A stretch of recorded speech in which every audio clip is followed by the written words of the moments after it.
Hey everybody, as you can tell by the title of this video, it is called Bird Flu.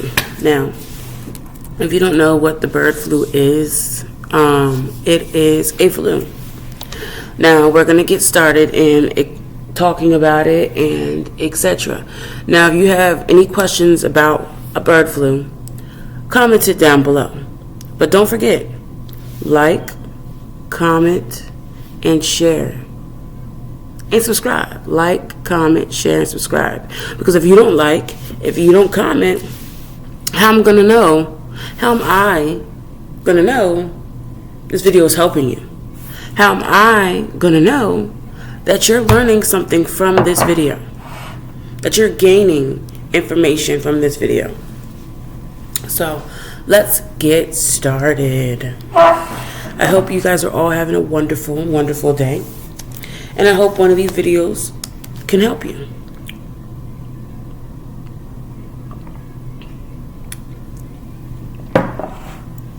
So let's get started. What are the signs of a bird flu in humans? Bird flu can cause a range of symptoms in humans from mild to severe. So that means sometimes you're not going to know that you even have it without going to the doctors to get checked. Mild symptoms: eye redness, irritation, or discharge, such as a cough, sore throat, or stuffy nose. Fever to 100 degrees or higher. Feeling feverish. Headache, muscle, or body aches.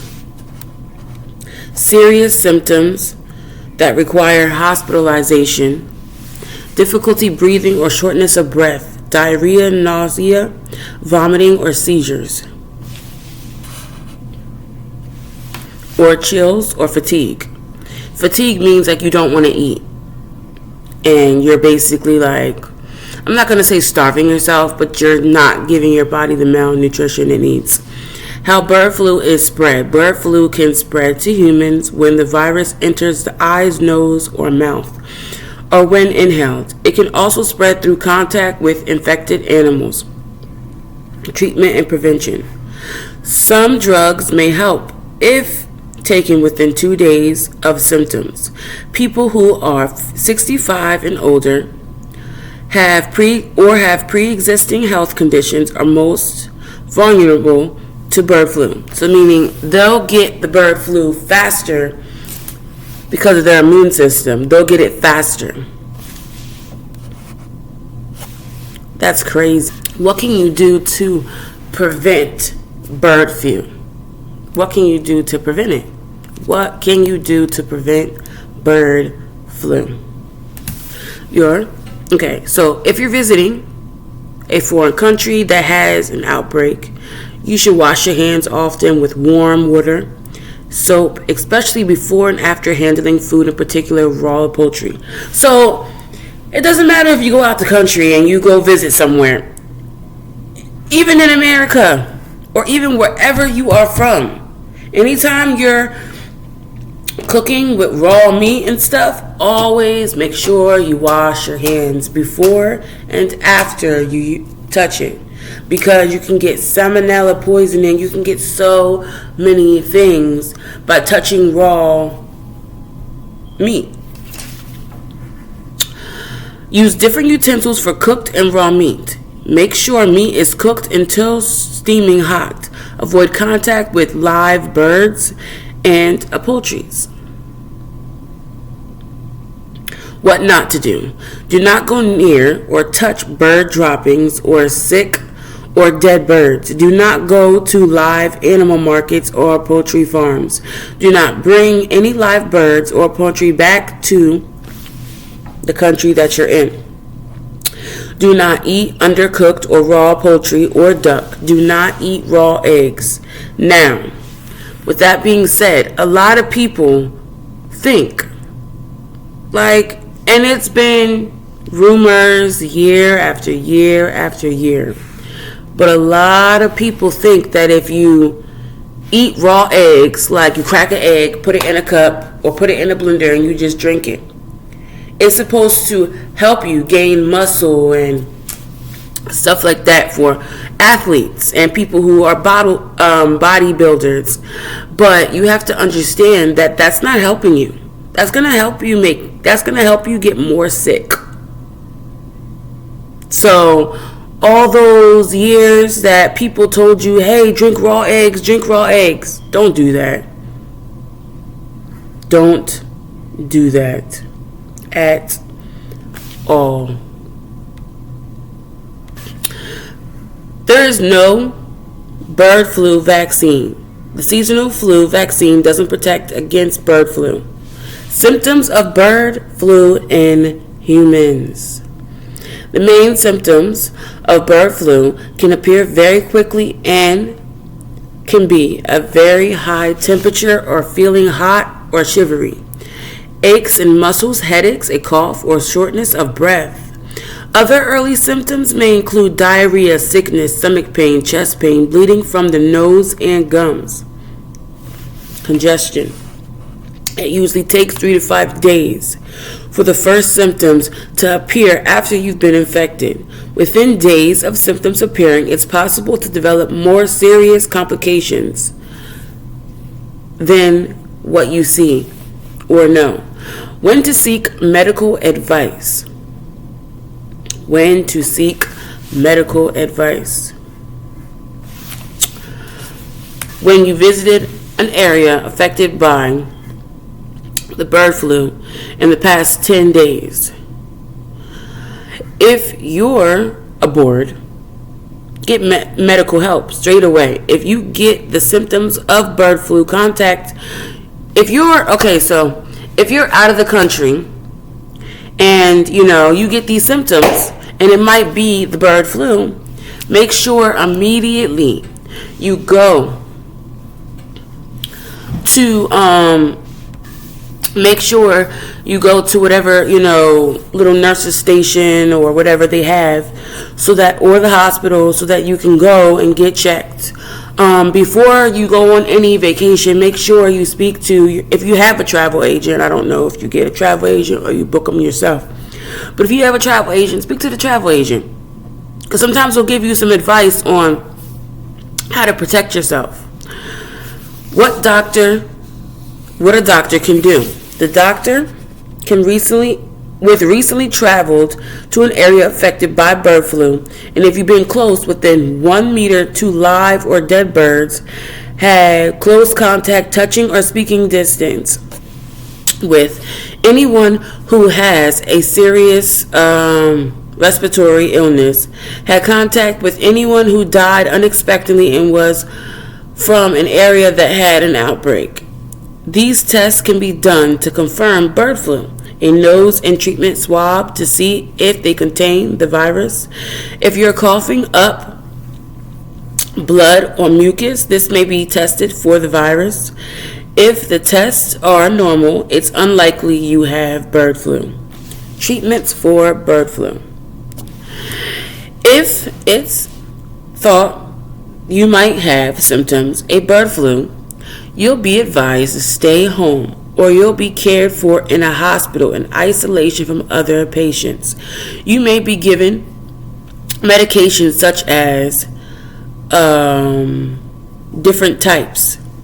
Medications help reduce the seriousness of the condition, prevent complications, and improve the chance of survival.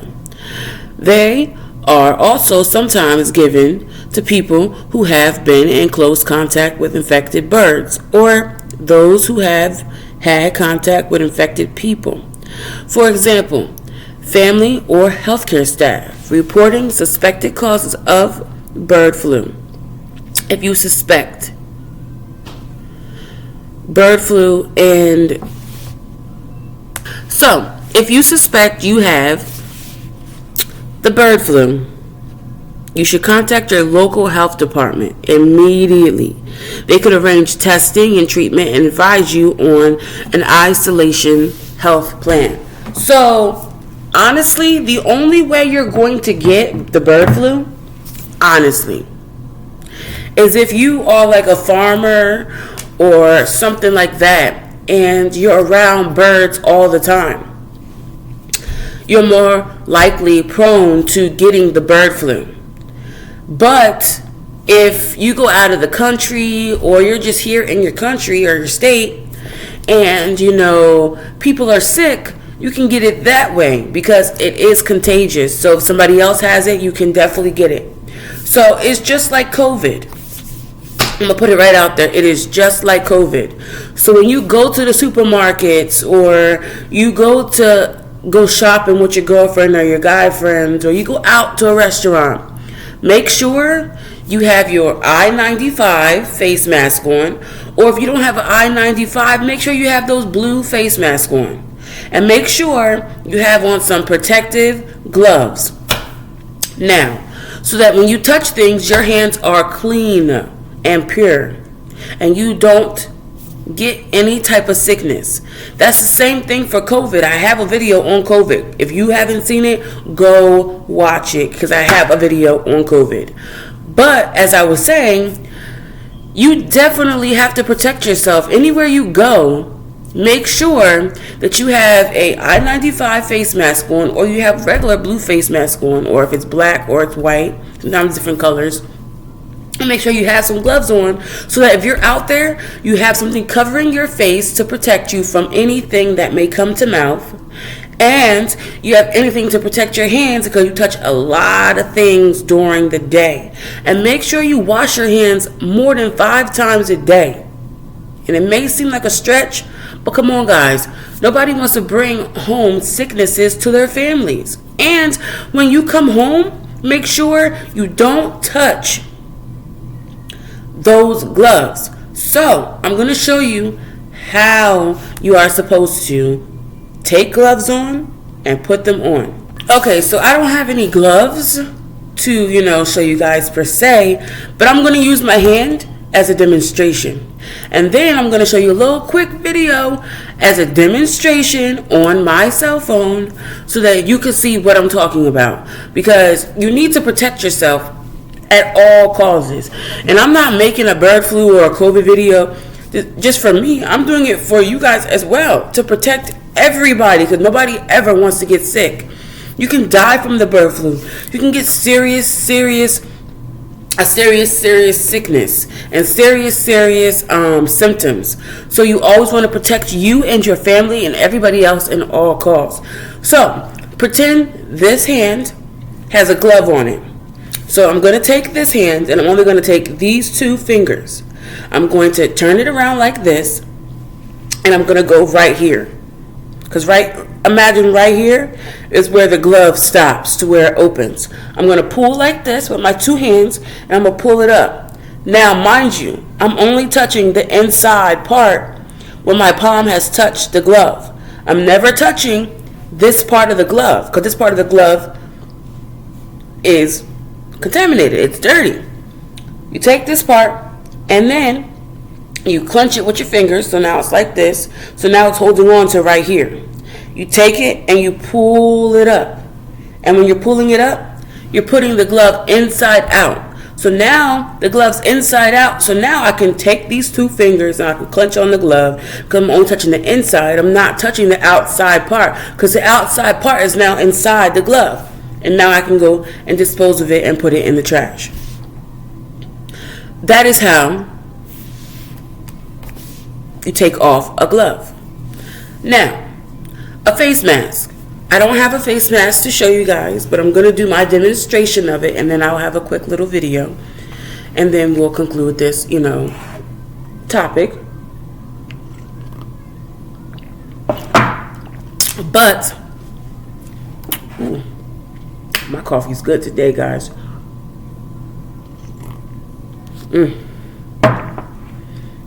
So, you get your face mask on, and it's for I-95 or a regular one, because they both got the little straps that go on your ears, and you just put it on. Now, some of them may have little, like a headband piece to go on the back, so that it's not that straining on your ears. But that's how you do it. It's not that difficult, but I'm going to show you a video to demonstrate it, and then afterwards we'll conclude this video. Now, I'm going to show you a video that's going to demonstrate putting on a face mask and putting on gloves. And the video that I'm showing you will be in the description down below, so if you want to go back to it at any time in life, you can.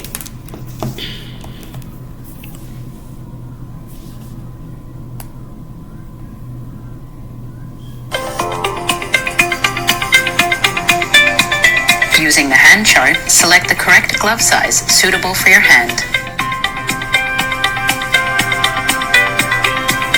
Using one gloved hand, pinch and pull the base of the other gloved hand.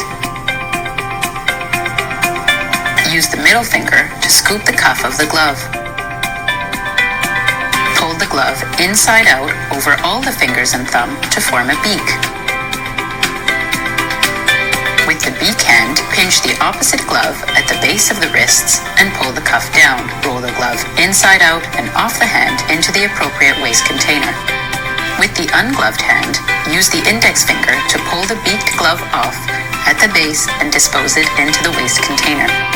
When all PPE has been removed, always wash your hands and arms with soap and water.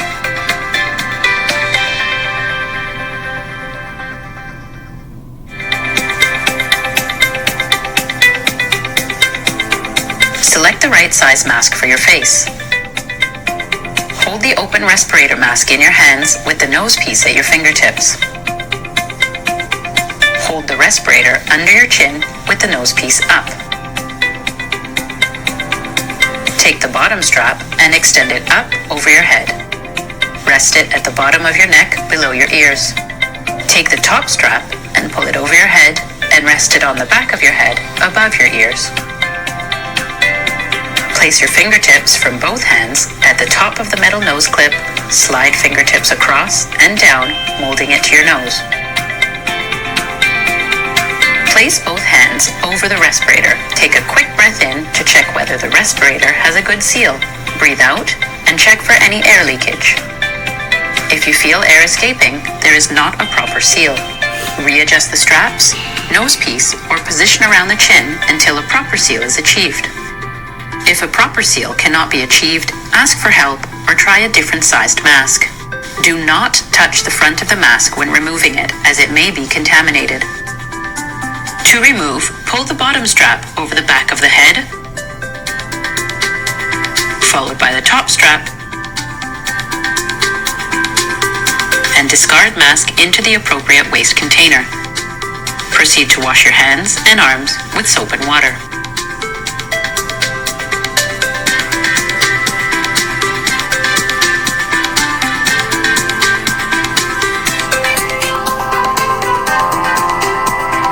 So, that is how you put gloves on, take them off, and that is how you put a face mask on and you take it off.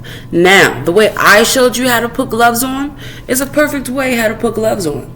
Now, in the video that I just showed you guys, that just explained to you how to do it, they put on gloves a little bit differently and they take them off a little bit differently, but it's still a correct way to do them. Now, the way I did it is a lot easier, and it's typically the way they do it at my job, which is a nursing home. And that's like a hospital type setting. But both ways are correct ways to take off gloves and put them on, just whichever way is suitable for you. With that being said, I hope this video helped you out a lot, and I hope you learned everything you need to learn about a bird flu. Stay protected. Protect yourself, family, and others, because nobody wants to catch the bird flu or any sickness. So stay clean, protected, and don't transport any sickness to anyone. Now, I know at the end of a couple videos I say something inspirational, but I'm going to do that today. And you may be like, what is she going to do today?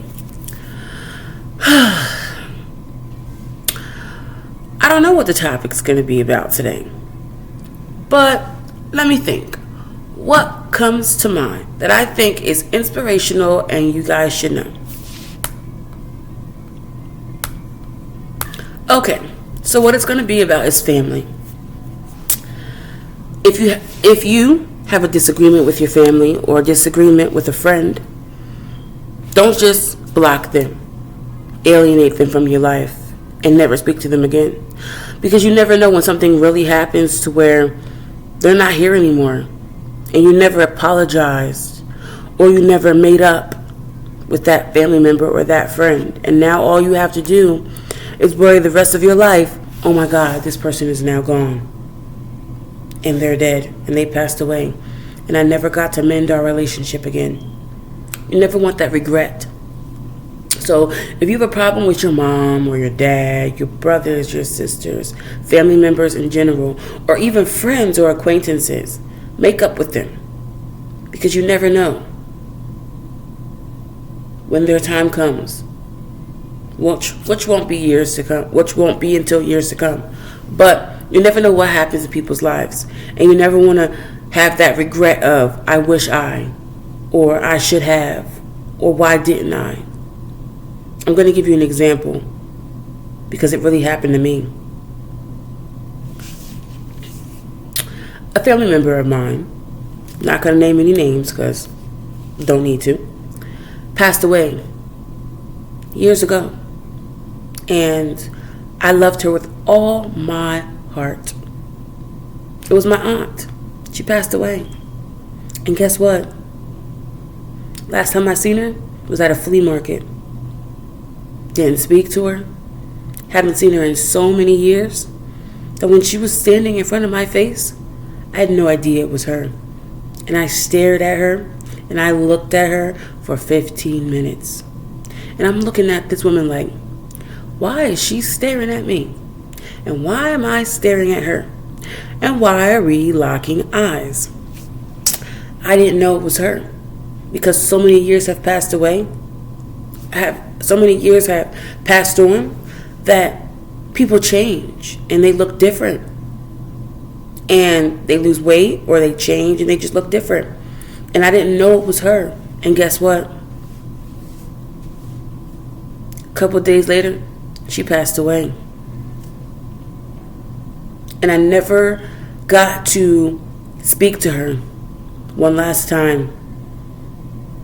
I never called her. I never, texted her. I never spoke to her at the flea market one last time. And that's my regret. Because we didn't speak for so many years. Not because we had animosity, because there was no animosity there. But just because we had separate lives and things going on to where we couldn't speak or connect. So with that being said, you never want somebody in your life that you care about and you love to go on in life and pass on. And you're not there for them to speak to them one last time or to see them one last time. You're not in their life, so you don't know what they look like. So when you do see them and they are in your face, like my aunt was for me, you won't know it's them at all. You won't know it's them. So mend that relationship with your family. Mend that relationship with a friend. Mend that relationship with your acquaintance. Because you never know where life brings you or that other person. You never know. And you don't want it to be the last time you speak to them and then they pass on and you have regret. Nobody wants that. So if it's something so small that you guys can mend it. And start over. And change for the better. Both people. Because having a grudge with somebody is not good. Because when you have grudges with people, that stresses you out. And that causes you to have depression and anxiety as well. And sometimes that anger and that grudge leads on for years and years and years. To where sometimes you'll have anger and grudge with that person, but you'll forget why you have anger and grudge with that person, but you'll still have anger and grudge with that person. So then it's like, was it really that worth it? Was it really that worth it? It wasn't. So with that being said, come on guys. Love one another, don't hate one another, respect one another, care for one another, and try to mend the relationship and make it better. Because you never know where life will go, and you don't want it to be the last time you speak to somebody and it was on a bad term. So, that is my inspiration and encouragement for you guys today. Until next time, bye everyone.